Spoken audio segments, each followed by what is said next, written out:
Yes, welcome to my channel, and this is Pavan. And as we know that we are started a new series, and जिसमें हम और जिसमें हम सारे chapter जितने भी क्लास 12th के हैं उसके वन शॉट तैयार करेंगे। तो हम आज फिजिक्स का पहला लेक्चर डालने जा रहे हैं, और ये इसमें हम सारी चीज़ें बताएंगे, कौन सी चीज़ें इंपॉर्टेंट है, कौन सी चीज़ें मोस्ट इंपॉर्टेंट है, कौन से किसके आने के ज़्यादा चांसेस है। So, if you are new in our channel, you can subscribe our channel and open your bell notification. So, without wasting our time, let's get started. This chapter is very important for the board exam 2026। इधर जो भी exam आएंगे इसमें मैं important चीज़ें बताऊंगा, most important भी बताऊंगा। सो आगे चलते हैं। लेट्स ऑल्टरनेटिंग करंट, जैसे कि मैं देख सकता हूँ ना, जिस तरीके से मैंने एनालाइज किया है उसके अनुसार बताऊँ तो पिछले साल लगभग इससे आपके 8 नंबर 8 नंबर का क्वेश्चन आया था। अब उससे पिछली साल आपके 1 3 2 6 6 नंबर का आया था। मतलब 6 से 8 नंबर तो आप इसमें कंफर्म मानिए। इस बार सिलेबस थोड़े कटे हैं, तो आप इतना मान के चलिए कि 8 नंबर तक, 6 से 8 तक ही इस बार भी चांसेस रहेंगे, 6 से 8 नंबर तक। मतलब कंफर्म मान लो 8 मार्क्स तो पक्के हैं यहाँ से। एक न्यूमेरिकल होगा, एक न्यूमेरिकल आ सकता है, कहाँ से आएगा वो भी मैं बताऊंगा। सो आगे चलते हैं। सो इसमें लिखा हुआ है द करंट, ऑल्टरनेटिंग करंट क्या होता है? The current whose magnitude change continuously with time and, देखिए, with time and direction change periodically. मतलब क्या? जो ऐसा ऐसा करंट जो जिसका मैग्नीट्यूड चेंज हो उसके टाइम के अनुसार और उसका डायरेक्शन भी, जैसे ये है हमारा ग्राफ, इसमें हमारा तीनों चीज चेंज हो रहा है। और इसका इक्वेशन क्या हो गया? आई बराबर I not sine omega T, जिसमें आई हो गया हमारा करंट की इंस्टेंटेनियस वैल्यू, और आई नॉट हो गया, ये हो गया पीक वैल्यू, ये हो गया instantaneous value. Sine omega T का साइन का फंक्शन है। ओमेगा क्या होता है आपका? ओमेगा होता है 2 पाई/टी, where T is the time period. और ये वी की टाइप लिखा है, उसे फ्रीक्वेंसी बोलते हैं। फ्रीक्वेंसी और टाइम पीरियड का जो रिलेशन है वो इनवर्स है। Frequency is inversely proportional to time period. अब आगे देखते हैं। देखिए, advantage of AC over DC क्या होता है। हम एसी को प्रीफर क्यों करते हैं डीसी से? क्यों करते हैं? क्योंकि एसी जनरेशन जो होता है वो इजी होता है और इकोनॉमिकल होता है, सस्ती होती है। और it can be easily converted into DC, मतलब एसी को आसानी से हम डीसी में कन्वर्ट कर सकते हैं रेक्टिफायर की मदद से। एसी एनर्जी लॉस जो होता है एसी से वो मिनिमम होता है एज कंपेयर टू डीसी। अब मैं जो ये रिलेशन है ये इंपॉर्टेंट रखना, याद रखना, इससे आपको बहुत काम देगा। IRMS जो होता है वो आई पीक बाई रूट टू होता है, सिंपल। अब एक क्वेश्चन है, जैसे एक ये क्वेश्चन है, the instantaneous current from a source is given by I बराबर 5 sine 314 T, where RMS, what is the RMS value. तो RMS वैल्यू क्या होगी? अभी जब मान लीजिए जब भी कोई क्वेश्चन दिया रहे तो वो समझ जाया कीजिए कि उसमें जो चीज़ें दी हुई है वो आपकी ये जो है ये आपकी पीक वैल्यू है। ओके, तो this is the peak value. तो व्हाट विल वी डू? हमें आरएमएस करंट निकालना है। तो आई आरएमएस क्या होता है? I peak by root two. Peak कितना है? 5, तो 5/√2, इसे निकालोगे 3.54 एम्पियर इज योर आंसर। देखिए, नेक्स्ट है आपका फेजर डायग्राम। फेजर डायग्राम होता क्या? सबसे पहले ये जाने तो a diagram representing alternating current and altering EM. मतलब क्या? एक ऐसा डायग्राम जो आपके ऑल्टरनेटिंग करंट और अल्टरनेटिंग ईएमएफ दोनों को बताता हो एज रोटेटिंग वेक्टर के थ्रू, या फेज एंगल उनके बीच उनके थ्रू, उसे कहते हैं फेजर डायग्राम।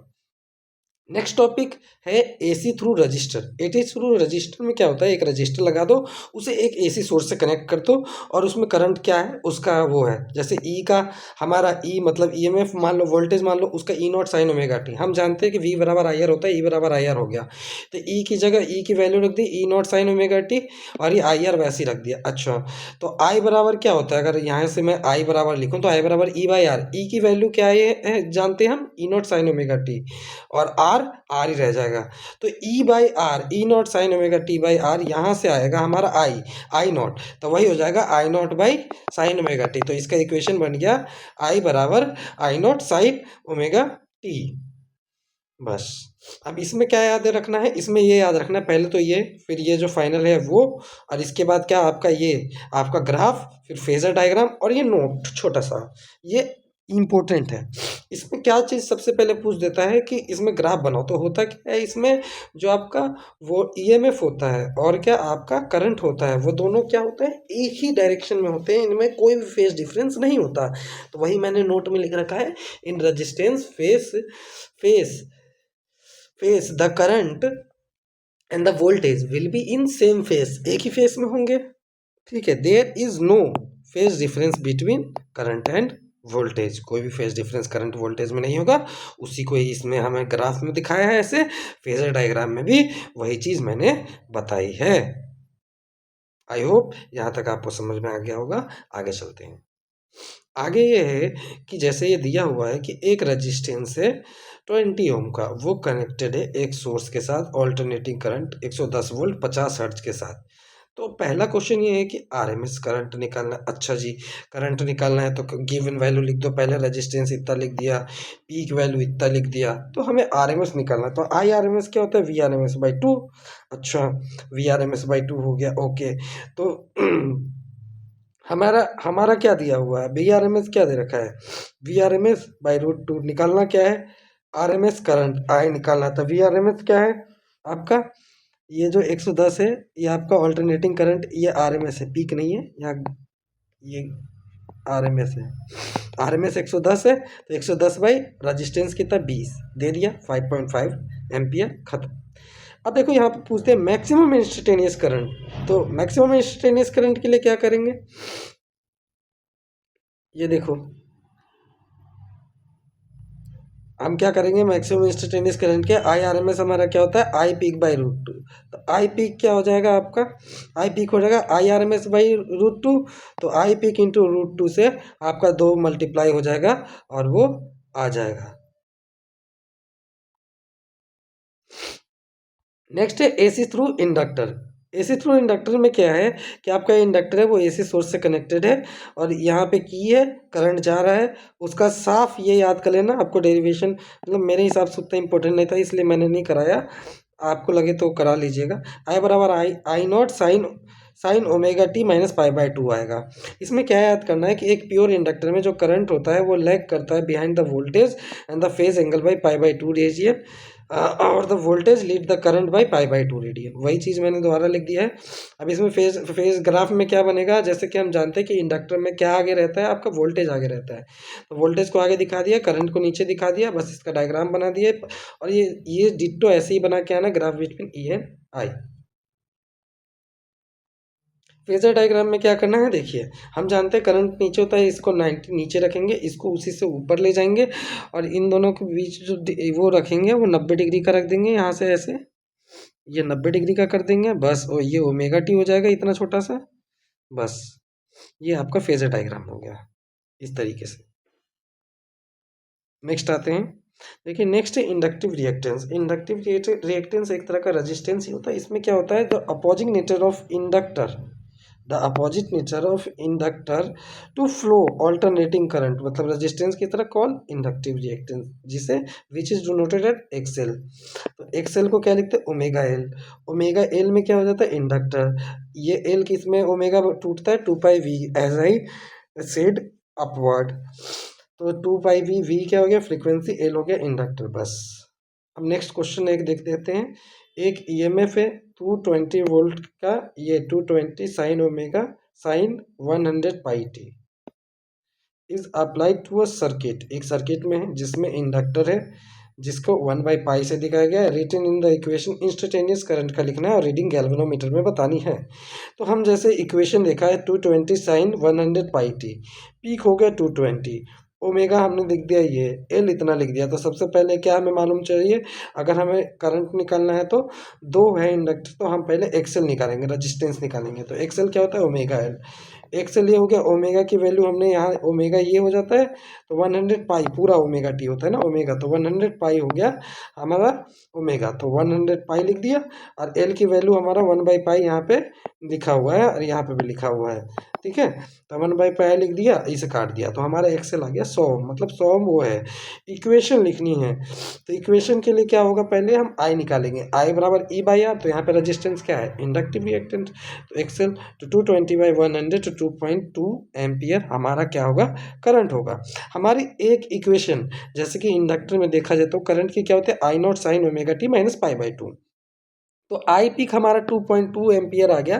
तो 2.2 sine omega omega omega T की वैल्यू 100π/t था, -π/2 कर देंगे, तो आपका ये इक्वेशन बन गया। अब देखिए नेक्स्ट पूछा है रीडिंग इन गैल्वेनोमीटर। तो गैल्वेनोमीटर में जो रीडिंग आएगी ना, वो पीक वाली नहीं आएगी, वो हमें ना आरएमएस आएगी, जो वैसे वायर में भगती है ना, वो आरएमएस देख के चलते हैं। तो I R M S I peak by √2, उससे हम आई आर एम एस निकाल देंगे, उसके लिए √2 से डिवाइड कर देंगे, हमारा 2.2 डिवाइडेड बाई √2 1.55 एम्पियर आंसर है। आगे चलते हैं। एसिट्रो कैपेसिटर। एसिट्रो कैपेसिटर में क्या होता है, कुछ नहीं, ज़्यादा कुछ नहीं है।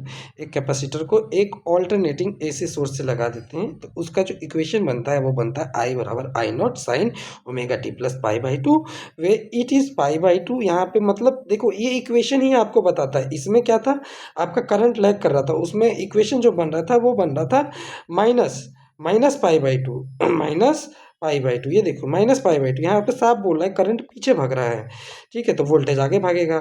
यही चीज़ याद रखने की चीज़ है, बच्चे कंफ्यूज होते हैं। और इसमें देखो +π/2, मतलब ये साफ बोल रहा है कि जो आपका करंट है इसमें भागेगा, आगे की ओर भागेगा। वही देखिए शायद नीचे मैंने वही बताया है कि in perfect capacitor current lead by voltage by π/2, वही चीज़ मैंने बोला है कि π/2 से आगे की ओर भागेगा। उसके बाद हमने ग्राफ बनाया है ई और आई के बीच में, जिसमें हमने देखिए आई को ऊपर रख दिया, ई को आई करके बना दिया है। डिट्टो ऐसे डायग्राम बना के आना है बोर्ड में, पूरे के पूरे नंबर मिलेंगे आएंगे। तो नेक्स्ट है फेजर डायग्राम। फेजर डायग्राम में क्या करना है आपको,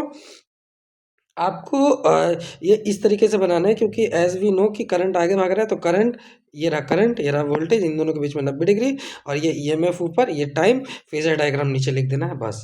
अच्छा आप सोच रहे होंगे कि अभी तक मैंने इतना सारा बता दिया, इसमें इंपॉर्टेंट नहीं बताया। देखिए इन सब में इंपॉर्टेंट क्या है, जितने भी हमने पढ़ा तो उसमें जो क्वेश्चन मैंने कराया वो इंपॉर्टेंट था, कि इसमें क्या लीड कर रहा है, क्या लैग कर रहा है, और सबका फेज और फेजर डायग्राम सबका इंपॉर्टेंट है।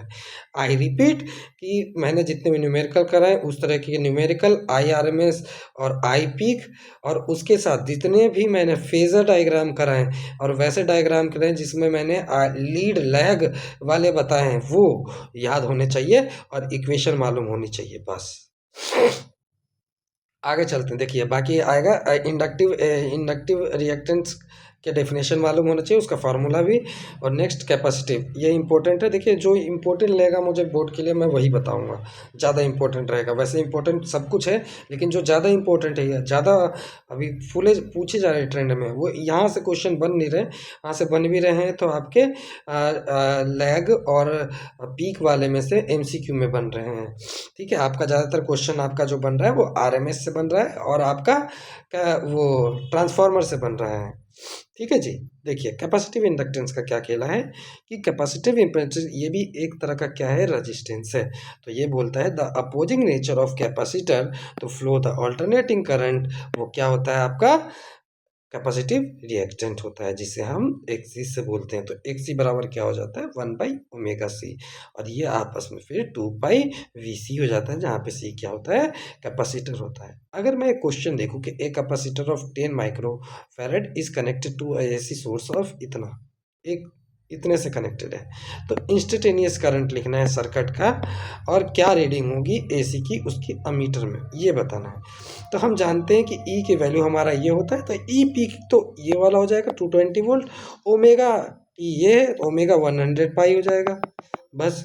अब हमें क्या निकालना है, इक्वेशन ऑफ इंस्टेंटेनियस करंट। सबसे पहले तो आई आना चाहिए, आई पीक, और फिर रेजिस्टेंस। तो पहले हमने रेजिस्टेंस निकाल ली। तो रेजिस्टेंस के लिए क्या होता है, कैपेसिटिव है तो कैपेसिटेंस रेजिस्टेंस निकालेंगे पिछली बार क्वेश्चन की तरह, एक्स सी बराबर 1/ωc, x/ωc। तो x/ωc से क्या होगा, 1/100π ओमेगा की वैल्यू, और c की वैल्यू क्या है, 10 × 10⁻10 माइक्रो कूलम है, तो 10 × 10⁻6। तो एक्स की वैल्यू ये सॉल्व करोगे तो आपका 318 आएगा। आई बराबर ई बाई एक्स होगा, क्योंकि एक्स इज हेयर रेजिस्टेंस, तो क्या हो जाएगा 220/318 0.5, इसे सॉल्व करोगे तो आपका 0.691 एम्पियर आएगा। अब जो रीडिंग है आपका एमीटर में वो कैसा आएगा, IRMS आएगा, पीक नहीं आएगा। तो हमारा जो करंट आया है वो पीक आया है, तो इसके लिए क्या करेंगे, IRMS आई पीक बाई √2, उसको डिवाइड कर देंगे √2 की वैल्यू से, आपका जो वैल्यू आएगा वो उतना आ जाएगा। नेक्स्ट है ये difference between AC and DC, ये इंपॉर्टेंट है, यहाँ से आपको डिफरेंस पूछ सकते हैं। DC हो गया डायरेक्ट करंट, AC हो गया ऑल्टरनेटिंग करंट। तो डायरेक्ट करंट क्या होता है, इट इज़ यूनिडायरेक्शनल, एक ही डायरेक्शनल में होगा। It can't be separate over long distance, ये लॉन्ग डिस्टेंस में नहीं भेजा जाएगा।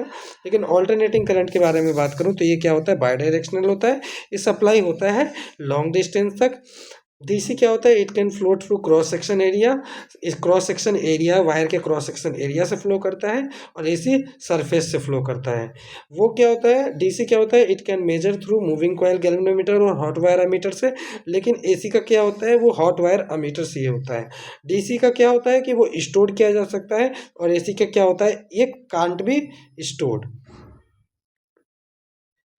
AC circuit containing resistance and inductor, इसमें क्या होगा कि एक AC सर्किट हो, AC जो हमारा सर्किट है उसमें आपका रेजिस्टेंस और इंडक्टर दोनों होंगे। तो दोनों होंगे तो दोनों ही एक तरह का रेजिस्टेंस है, जो आपस में मिलके एक न्यू तरह का रेजिस्टेंस बनाएंगे जिसे हम इम्पीडेंस नाम देते हैं। तो इम्पीडेंस क्या हो जाएगा, आपका रेजिस्टेंस है और इंडक्टर है, तो रेजिस्टेंस और इसका इंडक्टेंस रिएक्टेंस का दोनों का मीन हो जाएगा, और वो हमारा इम्पीडेंस मतलब रेजिस्टेंस माना जाएगा। जिसमें tan थीटा, अगर थीटा निकालना हो तो XL/R हो जाता है। और आपका फेज डायग्राम में देखना है, फेज डायग्राम देखना है इसका, तो आपका इस तरीके से बनेगा, जिसमें आपका आर आर आर का सीधा होता है, तो आई ई का सीधा दिखा दिया गया। यहाँ पे इंडक्टेंस का केस है तो इंडक्टर डोमिनेंट मानो। इंडक्टर के केस में क्या होता है, आपका आई लैग करता है π/2 से। तो आई आई जो एल है, एल एल हो गया, ये एक्स हो गया, अरे ई हो गया। ई क्या है आपका, कुछ इस तरीके से π/2 के उसमें केस में ऊपर की ओर वोल्टेज ये लिखा है VL, वोल्टेज लीड करेगा, दैट्स वाई V का ऊपर कर दिया है। फिर अब देखिए उसके बाद क्या है, उसके बाद AC through resistance and capacitance, उसमें इंडक्टेंस था, इसमें कैपेसिटेंस है। तो हम रेजिस्टेंस में के अक्रॉस VR होगा वोल्टेज, और कैपेसिटर के अक्रॉस VC होगा। तो जैसे कि हम जानते हैं कि रेजिस्टेंस के केस में क्या होता है, वोल्टेज और करंट दोनों सेम फेस में होता है, तो सीधा सीधा होता है। लेकिन कैपेसिटेंस के केस में क्या होता है, जो वोल्टेज होगा वो लैग करेगा, तो नीचे की ओर है। आई ऐसे है, V और I का नीचे की ओर बनेगा डायग्राम। अच्छा, अब क्या होगा जी, जो जेड होगा इम्पिडेंस होगा वो R² प्लस XC² दोनों का सम होगा। अच्छा, तो tan थीटा क्या हो जाएगा, XC/R। XC क्या है, 1/ωc/R। इसे ऐसे भी लिख सकते हैं। फेजर डायग्राम इसका नीचे की ओर बनेगा क्योंकि वोल्टेज है। वोल्टेज क्या करता है इसमें, आपका कैपेसिटर के केस में लैग करता है। AC through LCR circuit, capacitor इसलिए कहा क्योंकि कैपेसिटर उसमें डोमिनेंस हो जाएगा, क्योंकि वो दोनों तो सीधे सीधे चलेंगे, that's why. AC through LCR circuit, ये बहुत इंपॉर्टेंट चैप्टर है, और इससे आपके बोर्ड में लगभग हर एक साल पूछा जा रहा है। पिछली साल का भी PYQ था, उससे पिछली साल नहीं आया था, लेकिन इस साल पिछली साल आया है, तो इस साल भी आने की संभावना है। इस टॉपिक से तो है, इसका डेरिवेशन भी आना चाहिए, और इसके क्वेश्चंस भी आने चाहिए। लेट गेट आगे देखेंगे इसको। देखिए रेजिस्टेंस है, और आपका कैपेसिटर और इंडक्टर। अब तीनों चीज़ है तो क्या करेंगे, पहले इसके अकॉर्डिंग इंडक्टर के L, इसके C, मतलब कैपेसिटर के C और रेजिस्टेंस का R।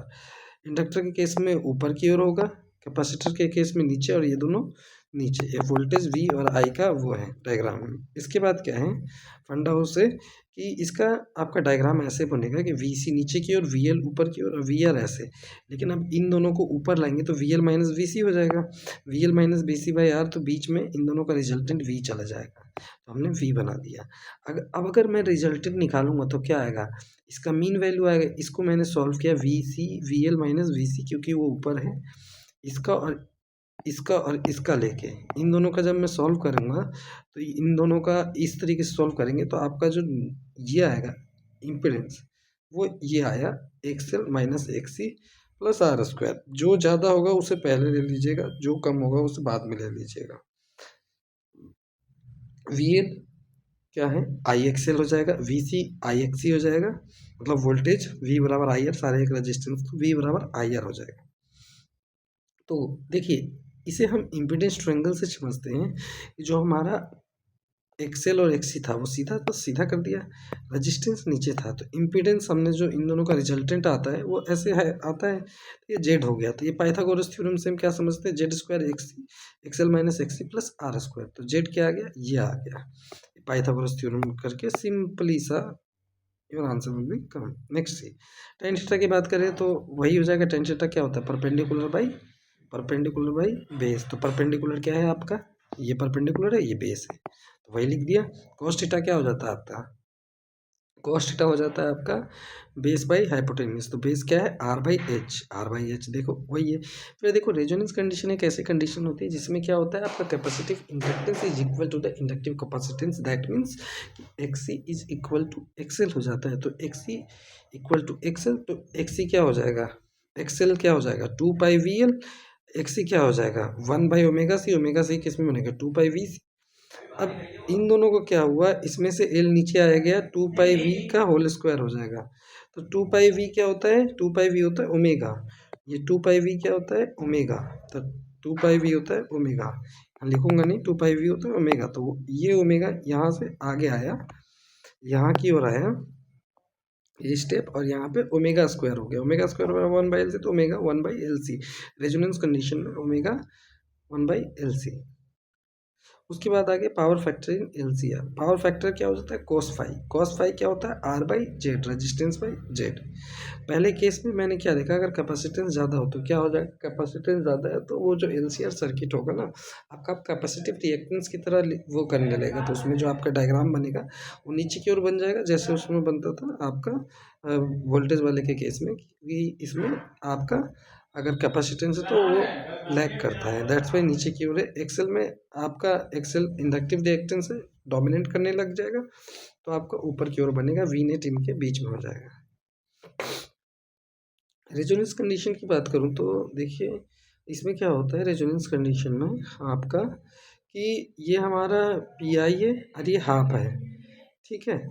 इसके बीच में इसीलिए आई है, बीच में ये जो हमारा डब्ल्यू नॉट है, ये रेजोनेंस कंडीशन है। क्वालिटी फैक्टर का इसमें ये याद कर लेना, W0/L, और ये 1/R/LC आता है तो डायरेक्ट क्वेश्चन आता, नहीं तो नहीं आता। इससे एक क्वेश्चन है, एक कैपेसिटर है 100 माइक्रोफैरेड का, वो कनेक्टेड है रजिस्टेंस से 50 ओम रजिस्टेंस से, ठीक है, 50 ओम रजिस्टेंस से कनेक्टेड है। और 50 ओम रजिस्टेंस से कनेक्टेड होने के बाद क्या है कि आपका सॉरी 2 मीटर ही गया, हाँ 50 ओम रजिस्टेंस से कनेक्टेड है,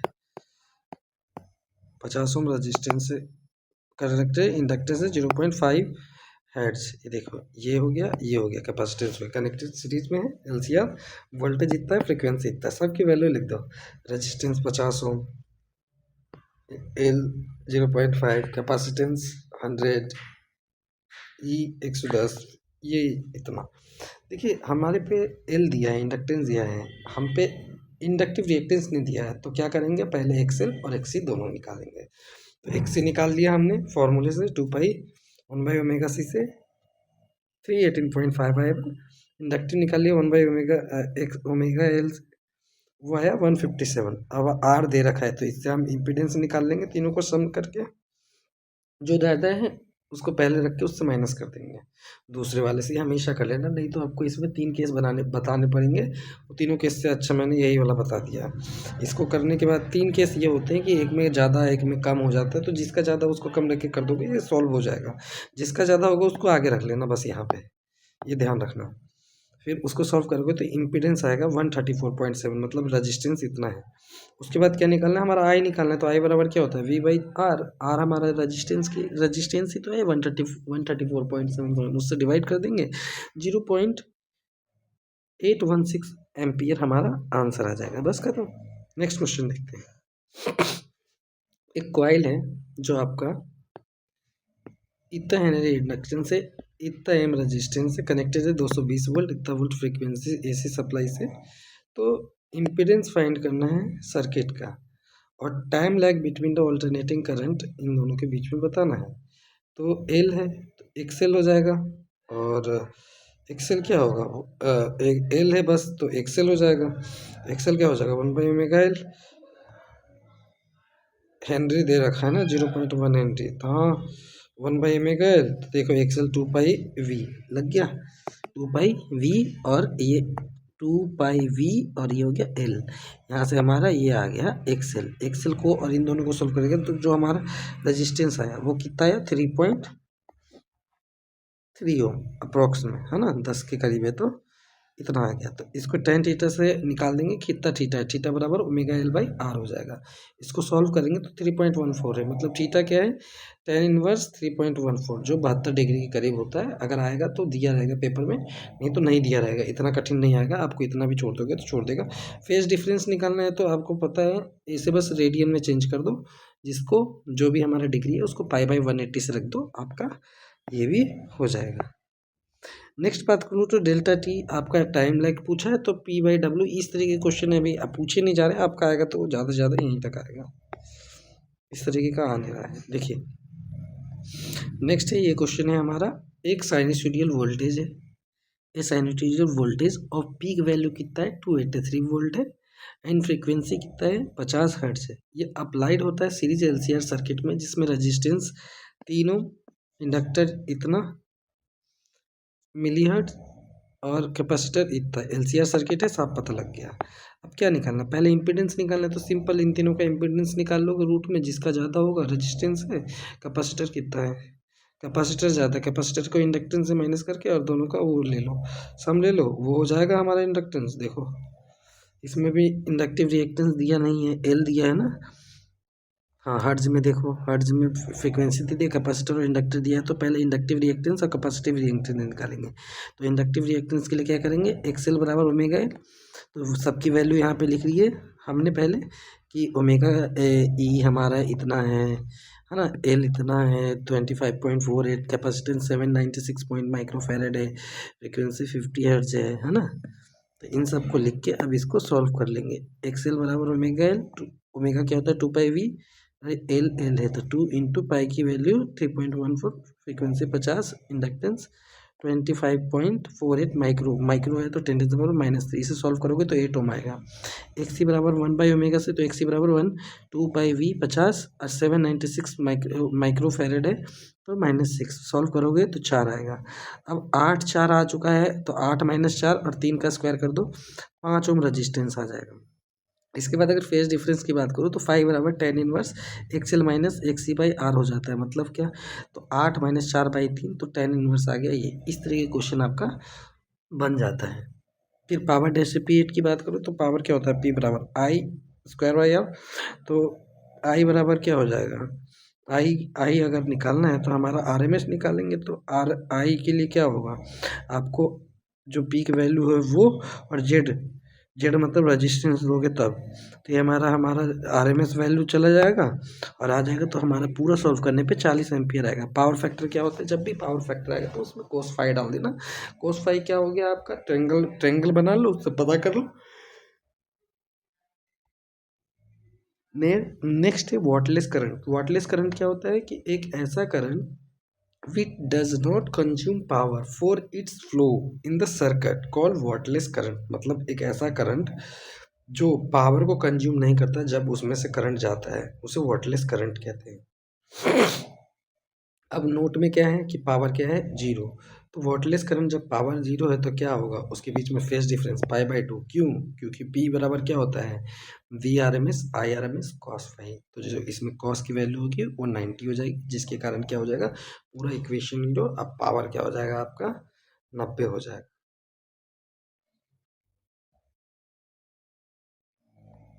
90 नहीं 0।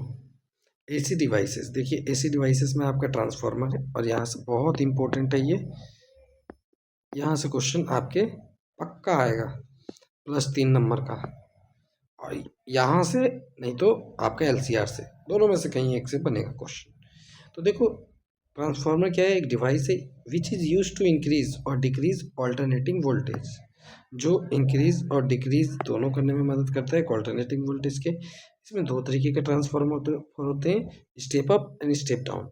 ट्रांसफार्मर का पिक्चर कुछ इस तरीके से आएगा, तो आपको बनाना है, ये हमारा AC सोर्स है, ये प्राइमरी कॉइल है, ये सेकेंडरी कॉइल है, यहाँ आयरन कोर है, और ये हमारा सेकेंडरी कॉइल है। इन सभी को बनाना है ऐसे ही, जैसे आपको दिख रहा है, पेपर में आएगा तो इसी तरीके से बनाना है। नीचे ट्रांसफॉर्मर लिख देना है। अब ये किस प्रिंसिपल पे बेस्ड है? Based on principle of mutual inductance के प्रिंसिपल के बेस्ड है। इसमें इसका एक ऑल इन वन फार्मूला है। ई को ईएमएफ मान लो, वोल्टेज मान लो, तो E primary by E secondary is equal to I, मतलब current in secondary by current in primary by number in primary by number of secondary, जिसमें ई ईएमएफ वोल्टेज है, N number of turns है, I current है। अब देखिए note में ये लिखा है कि step up transformer step down transformer मैंने बताया है। तो स्टेप अप ट्रांसफार्मर में क्या होता है कि नंबर ऑफ सेकेंडरी जो होता है ना, वो ग्रेटर होता है नंबर ऑफ प्राइमरी से, और ईएमएफ के केस में ईएमएफ जो होता है सेकेंडरी वो ज़्यादा होता है ईएमएफ प्राइमरी से। स्टेप डाउन ट्रांसफार्मर की बात करूँ तो जो हमारा नंबर ऑफ प्राइमरी होता है greater than number of secondary होता है, और EMF of primary is greater than EMF of secondary हो जाता है। अगर मैं इफिशियंसी बात करूँ ट्रांसफार्मर का तो क्या हो जाएगा? Output power by input power into 100।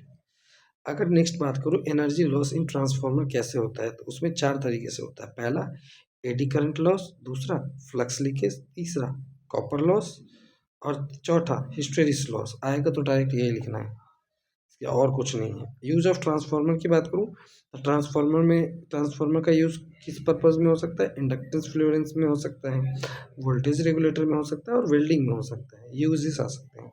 अब देखिए कुछ क्वेश्चन देखते हैं ट्रांसफार्मर से कि how much current is drawn by the primary coil of transformer which step down 20 से 22 वोल्ट आ गया, और विद इम्पिडेंस ऑफ 220 वोल्ट है।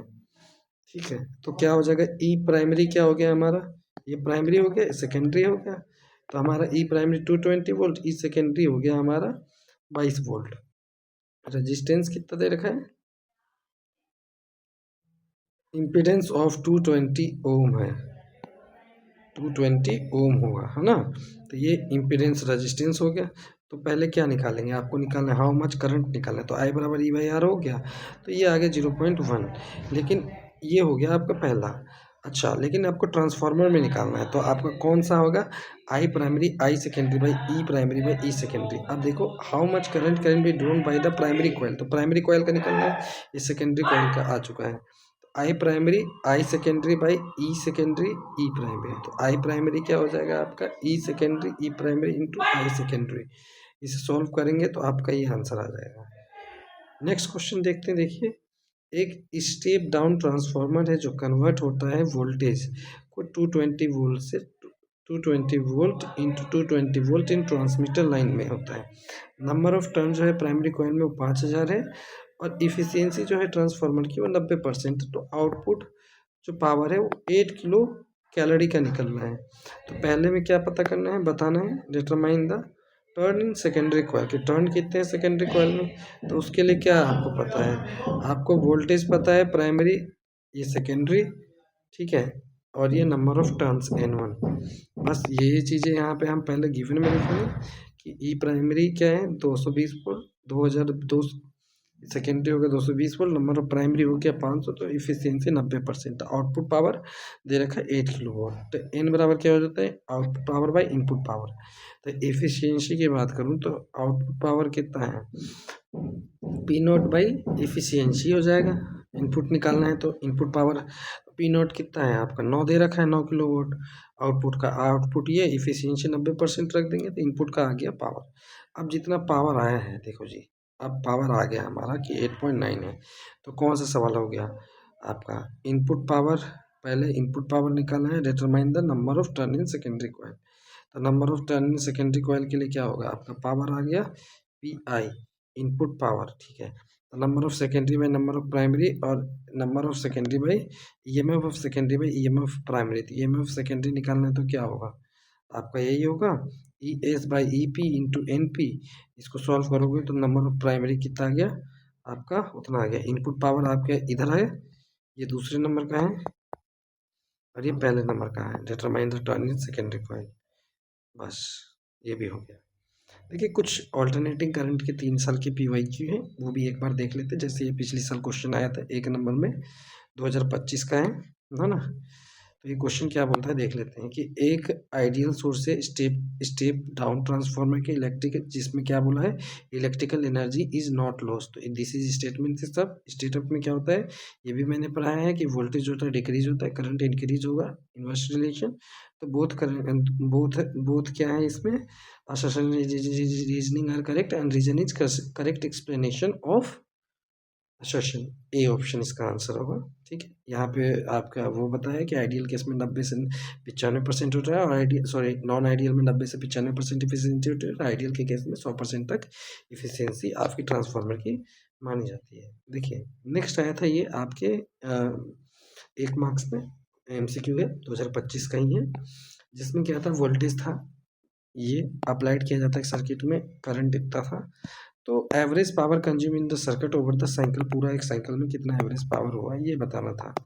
तो क्या हो जाएगा ये चुपचाप से PI कॉस्ट था, खत्म, ज़्यादा सोचो मत। अभी ये एक क्वेश्चन और देख लीजिए कि एक AC सोर्स है वो कनेक्टेड था रजिस्टेंस से इंडक्टर से सीरीज में, और वोल्टेज अक्रॉस रजिस्टेंस और इंडक्टर 8 और 6 था। तो वोल्टेज ऑफ द सोर्स बताना है, सोर्स कितना होगा, तो सीधा है दोनों का मीन ले लो, आ गया वोल्टेज। नेक्स्ट देखते हैं, देखिए write down the principle of working of transformer with the help of labelled diagram, explain working of step up transformer. Transformer का मैंने बता दिया, transformer principle is based on mutual inductance, जिसमें क्या होता है स्टेप अप में V प्राइमरी ज़्यादा होता है, सेकेंडरी कम हो जाता है। नेक्स्ट देखिए एक और क्वेश्चन देखते हैं कि एक आइडियल ट्रांसफार्मर है वो डिजाइन किया गया है कन्वर्ट को 50 वोल्ट से 250 वोल्ट में। अगर वो 500 200 वॉट पावर ड्रेन करता है, 200 if it drains to 200 power from an AC source of instantaneous voltage, ये तो RMS वैल्यू निकालनी है इनपुट करंट की। तो RMS वैल्यू निकालनी है, तो उसके लिए क्या करेंगे सबसे पहले पी एवरेज से PRMS IRMS cos फाई से हम IRMS निकाल लेंगे, उससे IRMS बाकी सब की वैल्यू दे रखी है। तो PRMS की P एवरेज हमारा 200 है, IRMS वैसे छोड़ देंगे क्योंकि IRMS VRMS नहीं दे रखा, हमारा इक्वेशन है। तो इसमें ये वाली जो वैल्यू है ये होती है RMS वैल्यू, ये होती है RMS वैल्यू। तो ये 20 हमारा RMS नहीं सॉरी पीक वैल्यू, तो पीक ले लेंगे तो 20/√2, इसे सॉल्व कर देंगे आपका 10√2 आएगा। नेक्स्ट देखते हैं expression for instantaneous output voltage निकालना है, तो क्या हो जाएगा V बराबर V0 साइन ओमेगा टी लिखा जाता है। तो सेकेंडरी बाई प्राइमरी क्यों लेंगे, पहले नंबर ऑफ टर्न्स देखेंगे कि कितने हमारा हुआ है, टर्न्स कितने लिए हैं, तो उसने 5 टर्न्स लिया है, आउटपुट 5 वोल्ट है तो 5 इंटू 100 वोल्ट पूरा है, तो 100 साइन 100πt, ये हो जाएगा आपका एक्सप्रेशन। अब करंट का बोल दिया तो उसका भी वैसे ही हो जाएगा, आई output I input sine omega T 200 VRMS V0/2, इस तरीके से सॉल्व कर दोगे आपका ये भी आ जाएगा। आई आउटपुट का इक्वेशन बना दो, उतना इंपॉर्टेंट ये नहीं है इसलिए मैं जल्दी चल रहा हूँ। अब देखिए ये आपका क्वेश्चन आया था 2024 में, पिछले से पिछले साल, which of the following quantity remain source same in primary coil of inductor ideal transformer. तो देखिए ये याद रखना कि आइडियल ट्रांसफार्मर में मैग्नेटिक फ्लक्स सेम होता है और पावर सेम होता है हमेशा। तो magnetic flux and power both are same, not voltage, ये तो आप भी कर सकते थे, पावर का आप थोड़ा कंफ्यूज रहते, लेकिन करंट का नॉट। तो best possible answer is D. Next differentiate between distinguish between reactance और इम्पीडेंस, एक थ्योरी आ गया था कि देखिए इम्पीडेंस और रिएक्टेंस के बीच में क्या डिफरेंस होता है। तो देखिए रिएक्टेंस होता है वो भी एक तरह का रेजिस्टेंस है, वो भी एक तरह का रेजिस्टेंस है। तो रिएक्टेंस का क्या है, it is non resistive opposition to the flow of current. वही है कि एक नॉन रजिस्टेंस रजिस्टिव फोर्स लगाती है किधर, जिधर करंट बह रही होती है उधर। अब इंडक्टिव रिएक्टेंस, ये दो तरीके के रिएक्टेंस हो जाते हैं, इंडक्टिव रिएक्टेंस और कैपेसिटिव रिएक्टेंस। तो इंडक्टिव रिएक्टेंस क्या होता है, XL which is omega L, जिसकी यूनिट होती है ओम। और एक कैपेसिटिव रिएक्टेंस क्या होता है, एक्ससी, जिसकी यूनिट वो फॉर्मूला क्या होता है 1/ω_c। अब देखिए इम्पीडेंस, इम्पीडेंस क्या होता है, total opposition to the current in AC circuit containing at least 2 component of LCR। मतलब क्या, जितना टोटल अपोजिशन करंट लगाया जाएगा ना एक सर्किट में जिसमें LCR में at least contain at least 2 component of LCR, circuit में 2 कंपोनेंट होने चाहिए। तो जैसे LCR सर्किट में इम्पीडेंस हमारा ये आ जाता है। So that's all for today and so यह आज हमने ऑल्टरनेटिंग करंट के इस चैप्टर को भी ख़त्म कर दिया है. If you like the video, I request to all that please like, subscribe and share for informative video. Please tune with our channel. Thank you.